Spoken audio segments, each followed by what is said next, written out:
Okay, hello! Welcome back sa aking YouTube channel. So, ayan, may tumatahol na aso.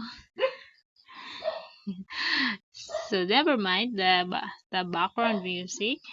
So, eto na nga tayo. Nung nakaraan, di ba, pinag-usapan natin about sa aking pagja-jump kasi nga lumabas na yung gold na horns. So, yun, ina-expect ko talaga na kapag nakapag-ipon ako ng gold ng 3 violet at maging gold na horn, so automatic magiging 100% na kahit wala akong invite. So masasabi ko talaga legit na legit siya. But, sad to say, eto na nga yun. Ayan.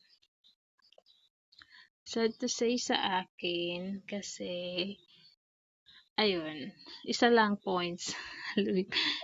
105 to 104.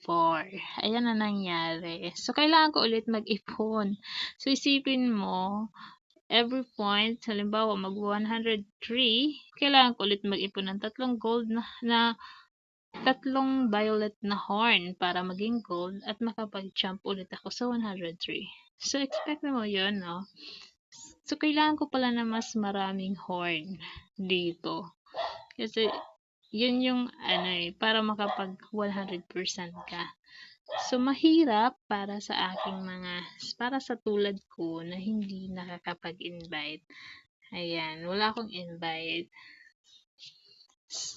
Kaya sa mga momshi na mga gusto mag-try ng games na to, nako momshi, sabihin ko na sa'yo, kung sa gold na coins, okay lang kahit sa Lazada makakapag-withdraw ka. Mas mabilis kung sa gold ka mag-ano. Kasi tingnan mo naman kapag withdraw na nga naman talaga ako sa Lazada. Pero, sa green na money, you need to invite para mas mabilis ka din makapag-withdraw.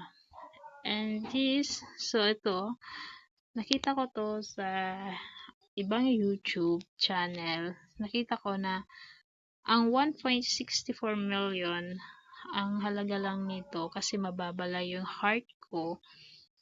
Ang halaga lang nito is 90 pesos. Yun lang yung halaga niya kapag winidraw mo siya. So, sana naman, legit naman daw talaga to. Itong gold. So, legit naman daw yan. Nakakapag-earn naman daw talaga dito. Ito, nakukuha mo naman talaga to. Ito, nakukuha mo talaga to.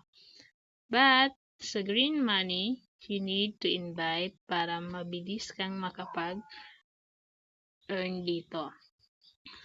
So, ayan. So, kung ayaw mo mag-invite, so, tiyagain mo to. Mag-ipon ka ng 3 violet na horn para magkaroon ka ng gold na horn. Ayan. So, mga tulad natin na hindi nag-i-invite, tiyaga-tiyaga lang. So, ayan. So, sana next video ko ay makikita nyo na nakapag-withdraw na nga ako.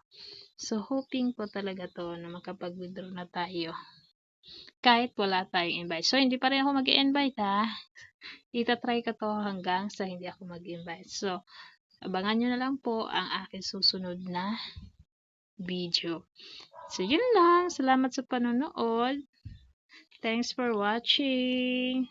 Please subscribe na rin po at click na din ang notification bell para lagi kayo updated sa susunod kang video.